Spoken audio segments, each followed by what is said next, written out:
तीनों भाई पिता की संपत्ति का बंटवारा कर रहे हैं।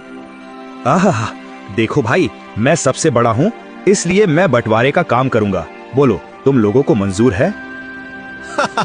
भैया मैं तो मंझला हूँ, आप जो बोलोगे मुझे स्वीकार है।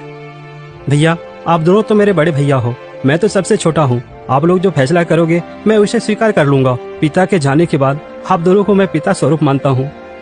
तो फिर ठीक है, सबसे पहले हम खेतों का बंटवारा करते हैं। देखो भाई, हमारे पास 2 खेत हैं और एक मेड़ है। हम लोग 3 भाई हैं, इसलिए 2 खेत में से एक मैं और एक मंझला लल्लन का होगा और बचा मेड़ छोटा भाई यानी कि भोले का होगा। अरे वाह, बहुत अच्छा निर्णय है भैया, मुझे मंजूर है। कहो भोला, तुम तो चुप हो गए, क्या तुम्हें मंजूर नहीं? नहीं नहीं भैया, आप जो कहेंगे वह मुझे मंजूर है। अच्छा तो ठीक है, अब बारी आती है हमारे पिताजी द्वारा लगाए गए आम के पेड़ का। चलो अब आम पेड़ के पास चलते हैं। अब तीनों भाई आम पेड़ के पास आते हैं। आम के पेड़ में 2 डाली है, दोनों डालियों में आम के फल लदे हुए हैं। देखो भाई, ये है आम का पेड़। अब इसका बंटवारा भी कर लेते हैं। देखो, इसमें 2 डाली है और एक जड़ है। इन 2 डाली में से एक डाली मेरा होगा और एक लल्लन का होगा और जड़ भोला का होगा। बहुत अच्छा भैया, ये फैसला भी मुझे मंजूर है।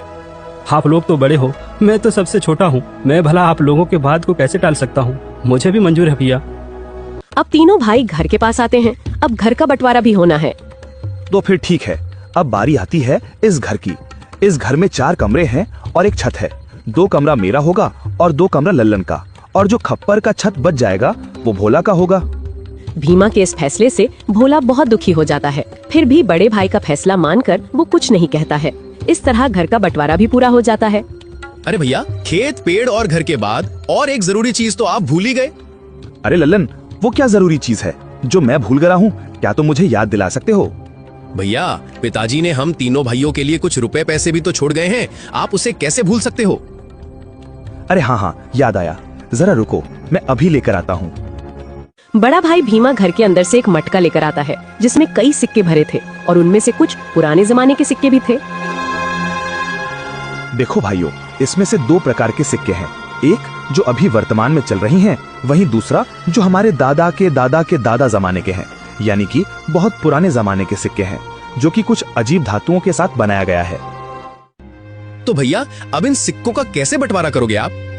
तो सुनो, अभी के जमाने में जितने भी सिक्के चल रहे हैं, उन सिक्कों को मैं और मंझला भाई लल्लन का होगा, और जो सिक्के बहुत पुराने हैं, जो कि पुराने धातुओं से बनाए गए हैं, वो भोला का होगा। इस तरह दोनों भाई रुपए पैसे को भी ले जाते हैं। देखो भोला, पुराने जमाने के सिक्के में सिर्फ 4 ही सिक्के बचे हुए हैं। तुम चाहे तो इन 4 सिक्कों को ले जा सकते हो। और बहुत ही पुराने जमाने के 4 सिक्के भोला को देते हैं। भैया आप दोनों तो सारे रुपये पैसे ले लिए।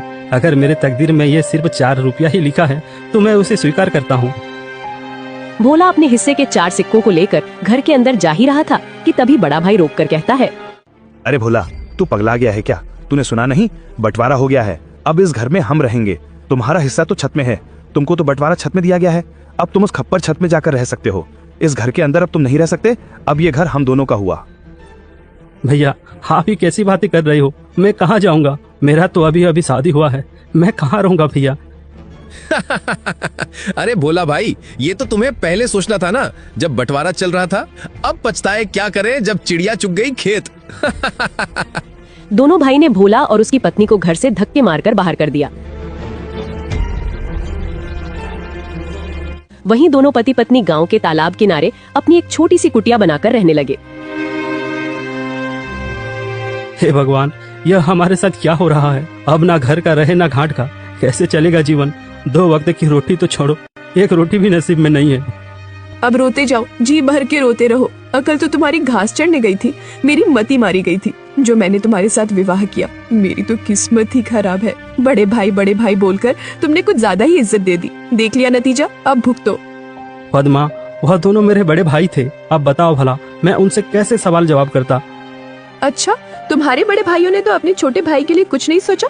सब कुछ तो रख लिया। तुम्हारे हिस्से में क्या दिया है? खेत के नाम पर मेड़ दिया है और पेड़ के नाम पर जड़ दिया है, घर के नाम पर छत दिया है और पैसे के नाम पर ये आदम जमाने के 4 सिक्के दिए हैं। पद्मा, अब बस भी करो, और कितनी ताने मारोगी? अब छोड़ो उन बातों को। चलो छोड़ दिया, अब बताओ आगे का क्या? क्या करोगे, क्या खाओगे? कुछ बताओगे मुझे?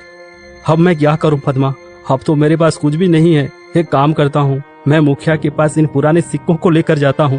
शायद इन सिक्कों के बदले मुझे कुछ नया सिक्का मिल जाए। भोला बड़ी उम्मीदें के साथ उन 4 सिक्कों को लेकर मुखिया के पास जाता है। अरे भोला, तुम यहाँ, बताओ कैसे आना हुआ? मुखिया जी, मेरे पास यह सिर्फ 4 सिक्के ही हैं। क्या आप इन सिक्के के बदले मुझे कुछ नए सिक्के दे सकते हैं? अरे भोला, ये सिक्के बेकार हैं, अब ये चलन में नहीं रहा। भला तुम्हें इन सिक्कों के बदले कौन पैसे देगा? सच में तुम बहुत भोला हो। अब मैं क्या करूं? हे भगवान, मैं तो बर्बाद हो गया, मेरा सब कुछ लुट गया। अब देखो भोला, मैंने भी तुम तीनों भाइयों के बंटवारे की बात सुनी है। सुनकर बहुत बुरा लगा। दोनों भाइयों ने तो सब कुछ ले लिया और बदले में तुम्हें कुछ नहीं दिया। ऊपर से उन निर्दयी भाइयों ने तुम्हें घर से भगा भी दिया। हे भगवान, ऐसा भाई तो दुश्मनों को भी ना मिले। अभी क्या करूं मुखिया जी? लगता है मेरी तकदीर में कुछ नहीं है, मेरा मर जाना ही ठीक है। तुम्हारी दुख मुझे देखा नहीं जाता भोला, पता नहीं क्यों। वैसे तो मैं किसी के ऊपर दया नहीं करता, फिर भी तुम्हारा दुख देखकर मेरे जैसे कठोर दिल भी आज पिघल गया। एक काम करो भोला, कल से तुम और तुम्हारी पत्नी मेरे खेतों पर काम करो। मैं जितना मजदूरी दूसरे मजदूरों को देता हूँ, उससे ज्यादा मजदूरी मैं तुम दोनों को दूंगा। वैसे भी तुम्हारे पास अभी कोई काम नहीं है। हाँ मुखिया जी, मैं आपके यहाँ काम करूंगा, मेरी पत्नी भी काम करेगी। ठीक है भोला, तो फिर कल सुबह से खेत पर काम के लिए आ जाना। और ये तुम अपने सिक्के अपने पास ही रखो, शायद यही तुम्हारी 4 रुपए की तकदीर वाली निशानी है। भोला उदास होकर वापस अपने कुटिया पर आता है। भोला की पत्नी रास्ता देख रही थी। भोला अपनी पत्नी के पास आकर सारी बातें बताने लगता है। अब यही दिन देखना बाकी था, अब हमें दूसरे के खेतों में काम करना पड़ेगा। हाय रे मेरी किस्मत। अब देखो पद्मा, तुम ज्यादा ज्ञान मत दो, हमें काम मिला है, कल से काम पर जाना है। इस तरह दिन गुजरता गया। भोला और पद्मा अब मुखिया के खेतों पर काम करने लगे। रोजी रोटी का एक जरिया उन्हें मिल गया। खेतों पर फसल लहलहाने लगी।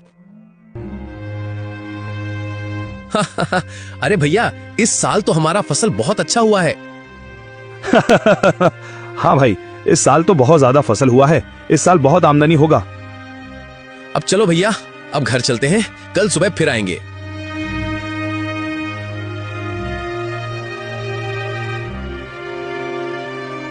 अरे पद्मा, देखो सुबह से दोपहर हो गया है, खाने का वक्त आ गया है, चलो कुछ खा लेते हैं। वैसे आज खाने में क्या है पद्मा? घर में जो भी थी रूखी सूखी सब ले आई हूँ, जाकर ठूसो। थके हारे भोला और पद्मा दोनों खेत के एक किनारे में बैठकर खाना खाने लगते हैं। अरे पद्मा, क्या हुआ? तुम अचानक खाना क्यों बंद कर दी? नहीं नहीं, कुछ नहीं, मैं तो बस ऐसे ही कुछ सोच रही थी। क्यों पद्मा, क्या हुआ? बताओ भी।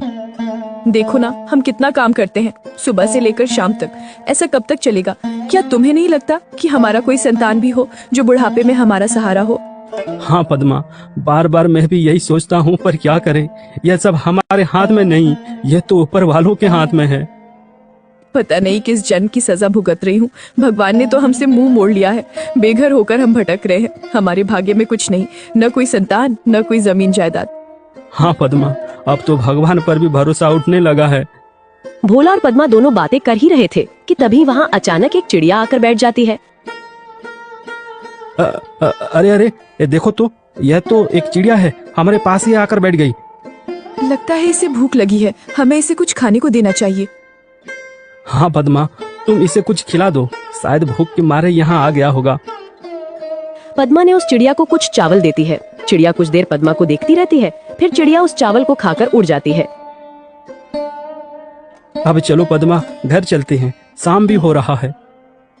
भोला और पद्मा दोनों खेतों पर काम करने के बाद अपना कुटिया पर चले जाते हैं।